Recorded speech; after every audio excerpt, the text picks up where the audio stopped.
This is The Right Approach. I'm JW Judge, and with me, as always, is my co-host Barbara Hinsky. This is a podcast for writers to learn more about the craft and business of writing as we explore a new topic every week.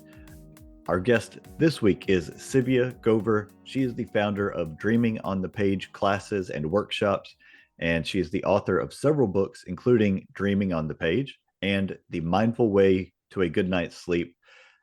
Tzivia, thank you for joining us. I'm very excited about today's topic. My pleasure. I'm happy to be here. And I will tell you, we didn't talk about this ahead of time. Two of my novels were catalyzed by dreams that I had.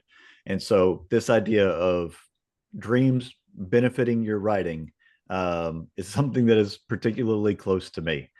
Let's start with what sparked your interest in this topic. Well, it's interesting because for me, it's one of those things like the air that's just hard to even take notice of because it's always there. And for me, dreams and writing have always been in my life for as long as I can remember, just about. I started remembering my dreams and talking about them when I was about 4. And, by the time I was 10, I was making my first poetry books, on loose leaf paper and, putting them together myself and presenting them to my parents, my first audience. So the two topics have always been so entwined that it didn't almost even make sense for me to talk about, dreams and writing and how they interact. But I teach writing. I teach writing in community groups mostly now, but I used to do it at the college level and with new literacy learners. And I realized that to help loosen people up who don't think of themselves as writers and to sort of start engaging people who are intimidated by writing, if we started by talking about our dreams, which everybody dreams, right?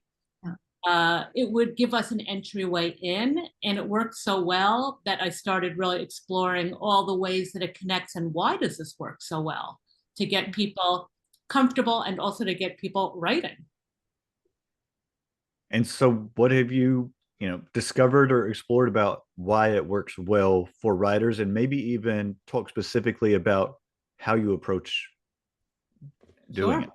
Sure. So one reason this works so well for writers is that because everybody dreams, we all have stories to tell about our dreams to start with. So like with my students, I'd start out with, what did people tell you about dreams? What did your grandma tell you about dreams, or your great auntie, or whatever? And there's a story there usually, or a story about a time that they dreamt about something and then it happened, or they dreamt about someone after they passed away. So that dreams in and of themselves open us up to stories of our lives, but maybe even more importantly, dreams prove to us that we're already writers. So dreams are spinning out narratives every night. And so when we start to pay attention to that, we can tap into those narratives to create ideas for books and stories, poems, etc., of our own. And also we can just gain confidence. Like if I feel stuck on the page, I can just remind myself that last night, without any effort, whether I remember them or not, my dreams were handing me metaphor, imagery, emotion, narrative, intriguing characters. So there's a lot of different ways in here.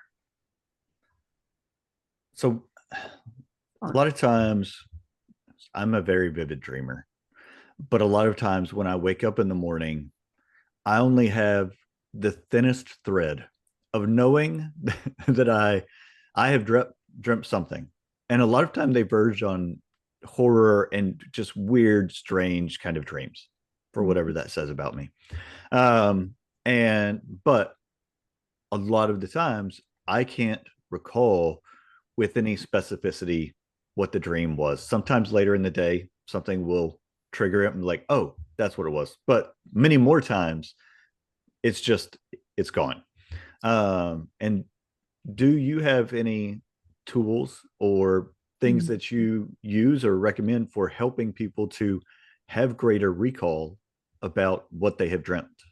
Absolutely. So let me start by saying you don't have to remember dreams to benefit from tapping into, imagination, subconscious. There are other ways that you can get at a dream. So first, to take the pressure off.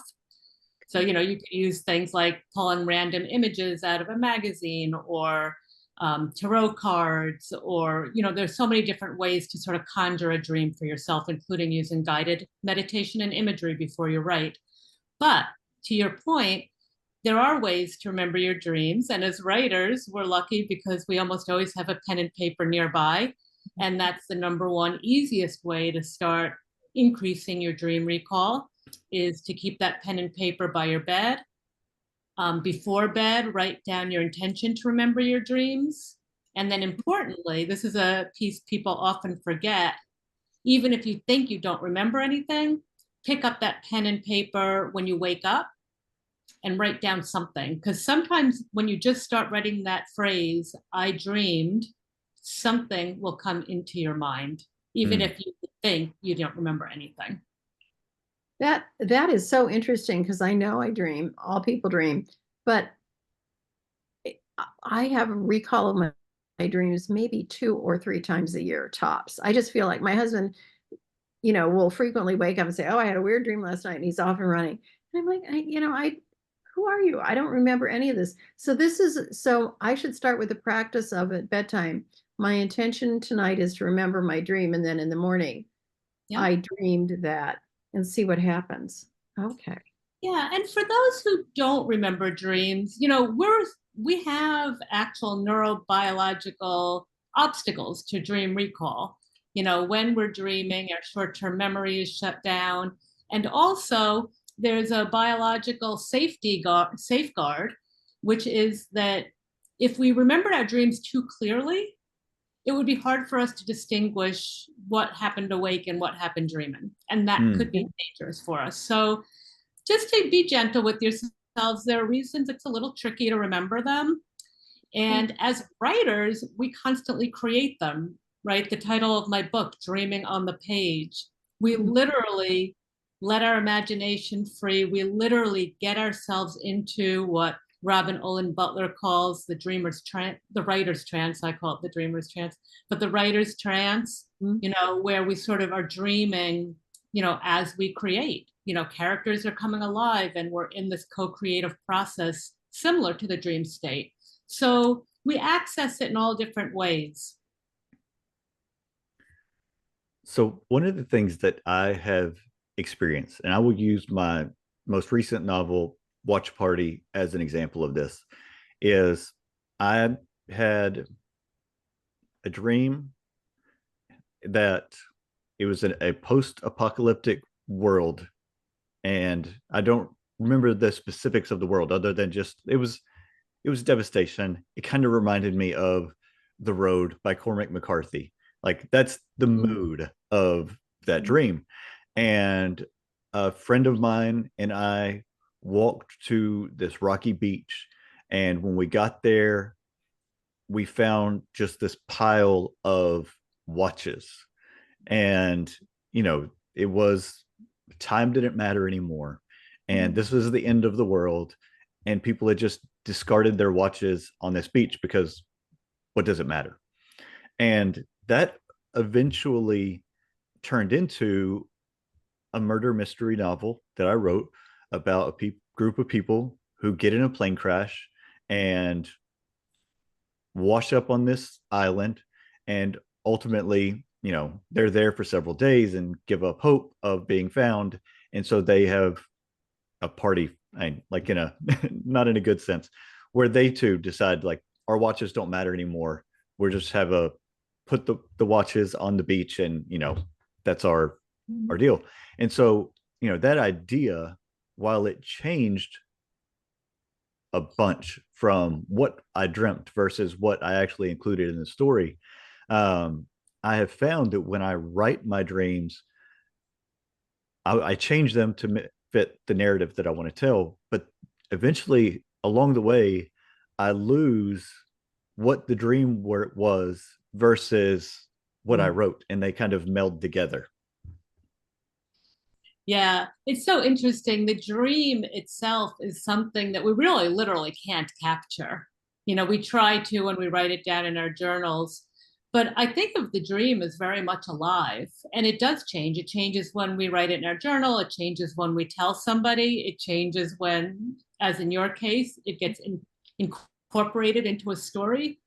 Yeah, they dreams have trouble holding still. That's one of the reasons that they're hard for us to remember and hard to convey. I mean, we don't get to bring you talked about watches, we don't get to bring our cell phones with our cameras so that we could videotape them with us either. So it's hard to bring the dream back, and it's hard to hold it still. And it does change shape as you write it, as you tell it.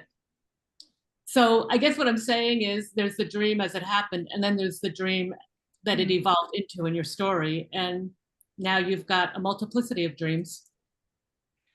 Can I ask, how often do you use a dream you've had in your, whether it's poetry or a book you're writing, or how often, and do all your ideas come from dreams?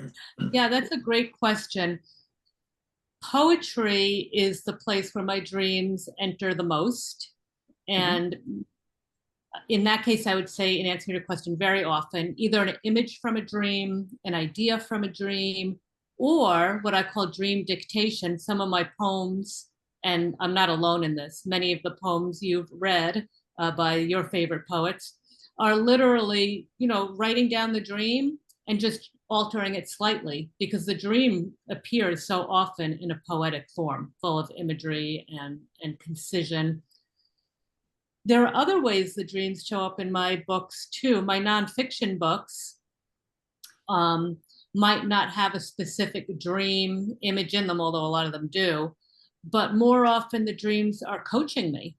When I feel like giving up on a book, often I'll have a dream that will encourage me, or give me impetus to keep going, or it might give me a suggestion in terms of a direction, an idea as I'm waking up.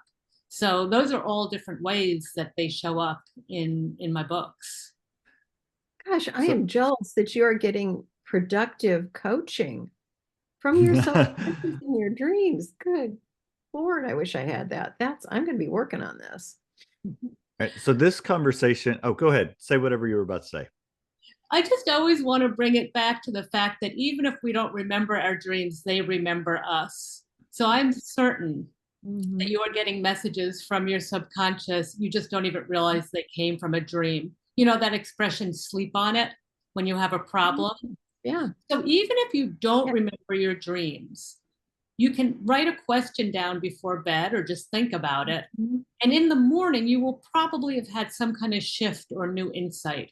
So you might not remember the story of the dream or the imagery, but something happened in your subconscious mind.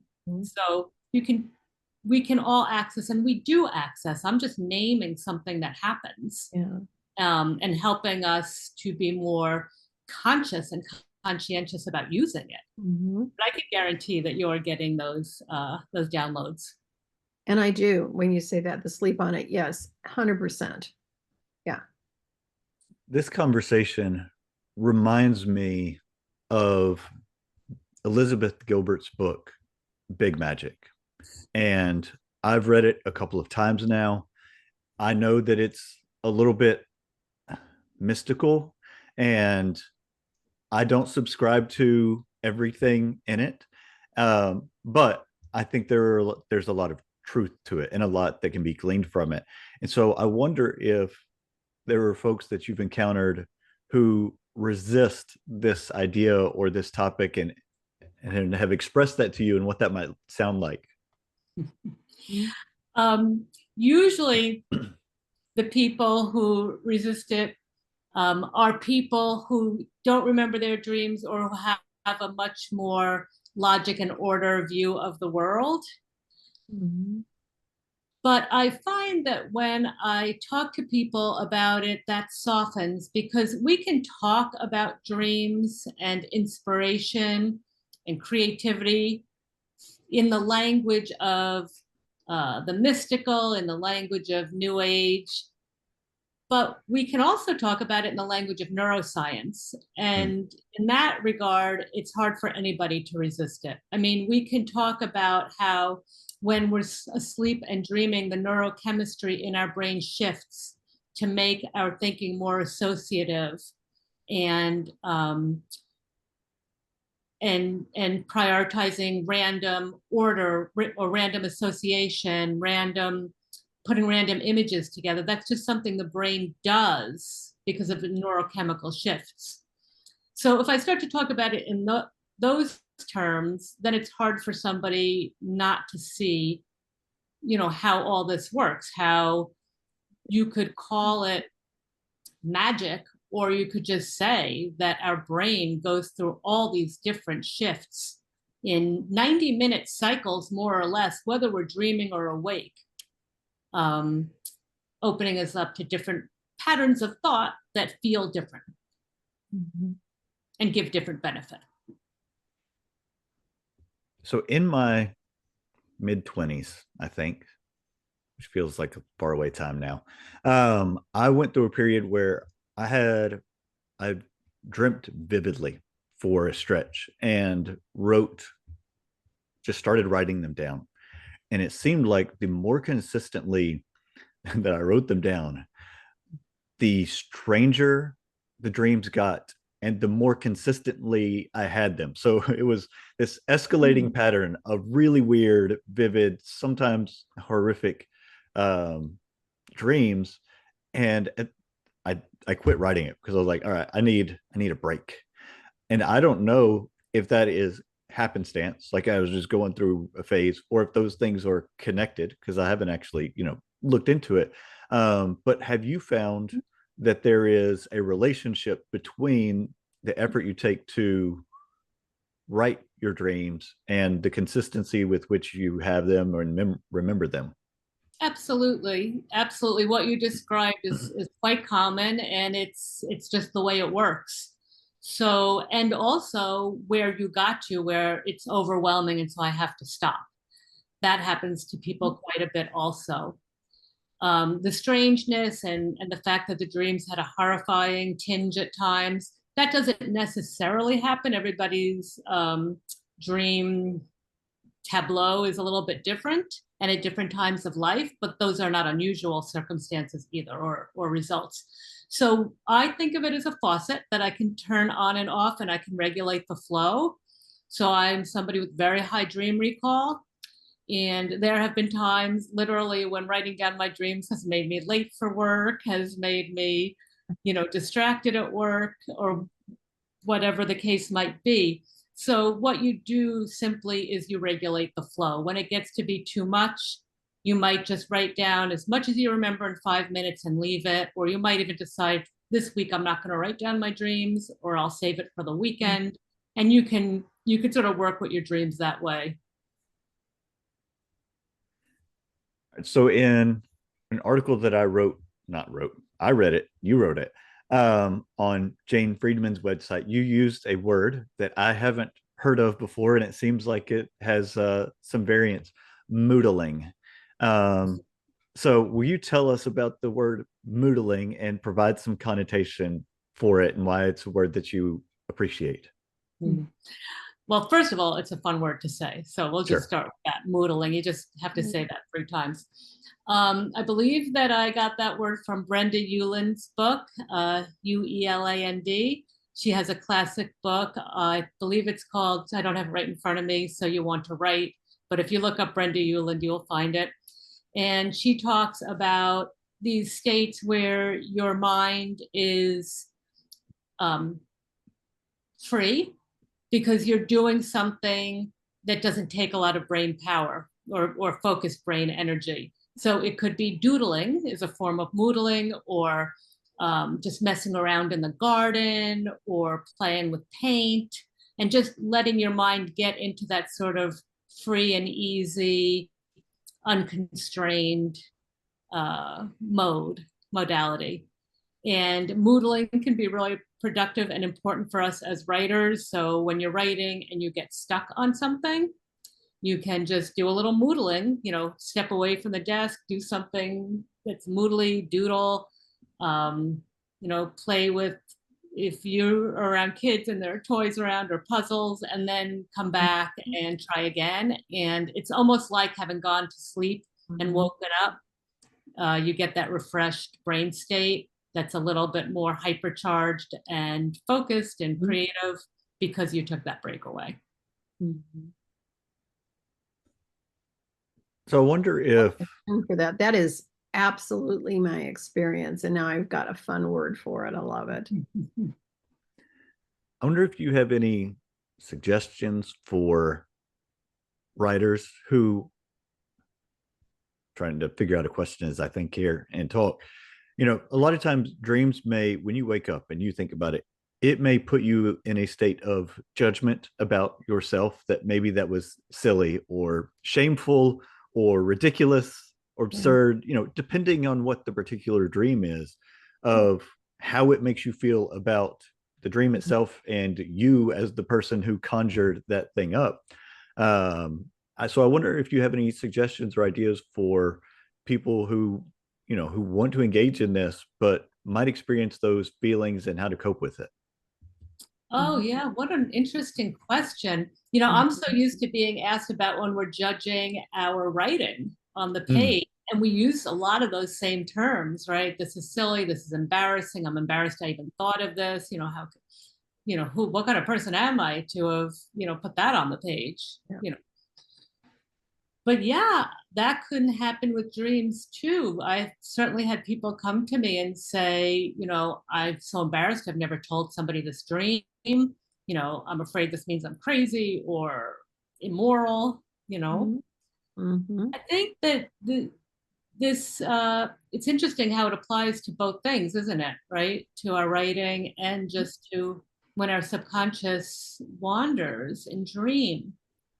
And I think it's really important to remember that the only thing that we need to concern ourselves with are the actions we take in the world. What we do in our dreams is there for us to examine, right? Would I actually do that in waking life? What might it symbolize in my dream? Take it metaphorically, right? So if I committed a murder in my dream, and I might feel just horrified by that. I'm a gentle, loving person. But remind yourself, A, I did not do that in waking life.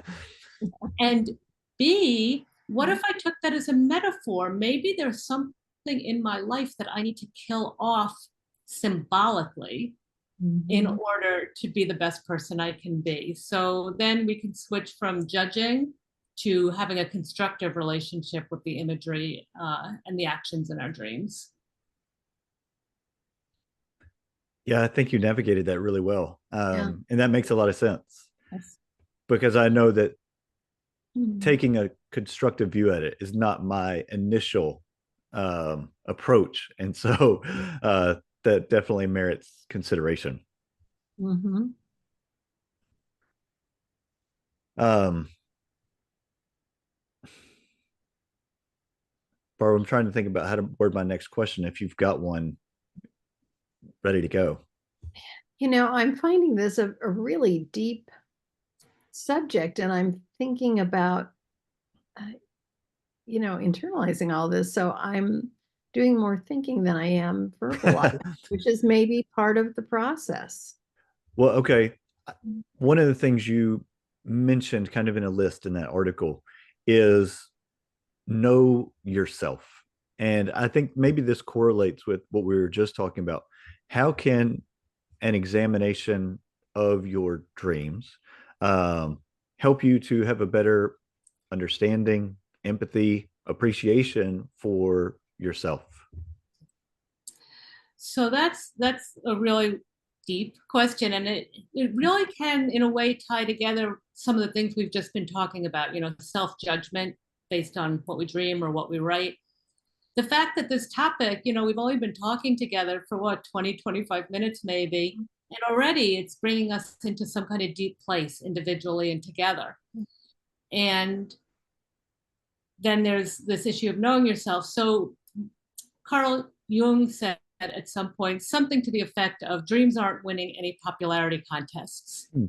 And there is resistance in a lot of people to writing and dreaming, because these are two places where we do let loose. We sort of unshackle ourselves from some of the normal constraints of day-to-day life. Dreams bring us into territory in our minds and in our emotions that we don't necessarily choose to go to. You have to let go of some control to dream, and you have to let go of some control to write.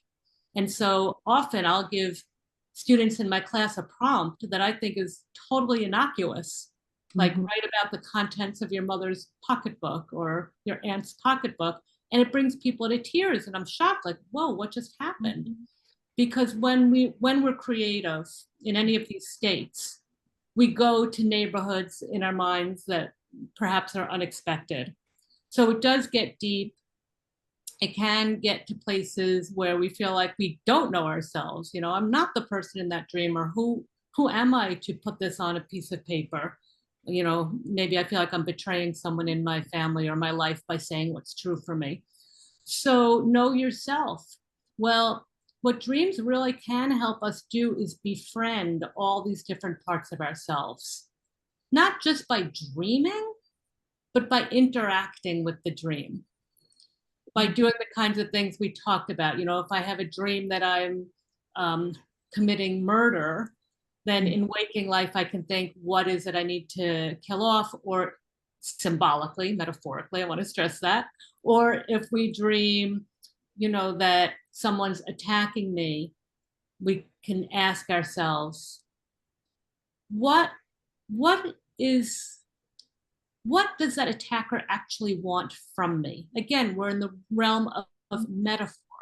And then we can befriend even these scary elements in our dream and learn about ourselves in the process. So, you know, it's a conversation between the dreams, between ourselves, between the things we write, the things we create. It's about really being awakened to all the different human potential inside of us, right? All the good and the scary, the anger, the love, like all of it. It's a process of, and again, back to Carl Jung, it's a process of becoming whole. I mean, I feel like by writing and by dreaming, we're invited to slip into other perspectives, slip into other skins, if you will, see the world out of different sets of eyes. We do that as writers and as dreamers when we work on our dreams. So this helps us to become more empathetic, more open, and that serves our writing. Because if you're just writing bad guys as bad and good guys as good, it's going to be really cardboard and boring writing. But, you know, these practices help us become mature, whole, nuanced humans. And that definitely serves our writing. And hopefully, if we're doing it right, it serves us well when we go out in the world and interact with others.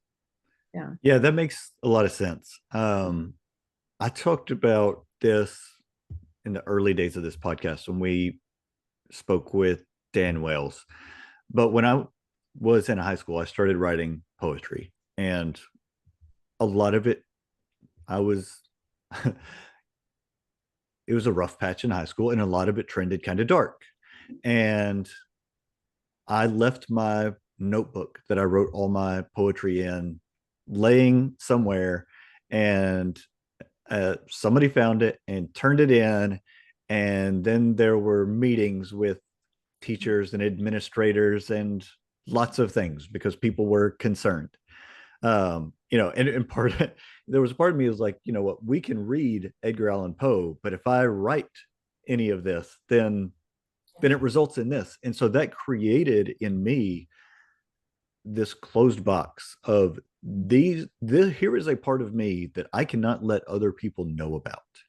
And that persisted for a long time. And so fast forward to 2020, when I write and finish my first novel, or the first complete novel, and it has fantasy, or, you know, it is a fantasy novel, and it has killing and magic and all of these things that I'm writing it to put it out into the world, but at the same time internally I am combating these feelings that have been a part of me for, the better part of 20 years at that point.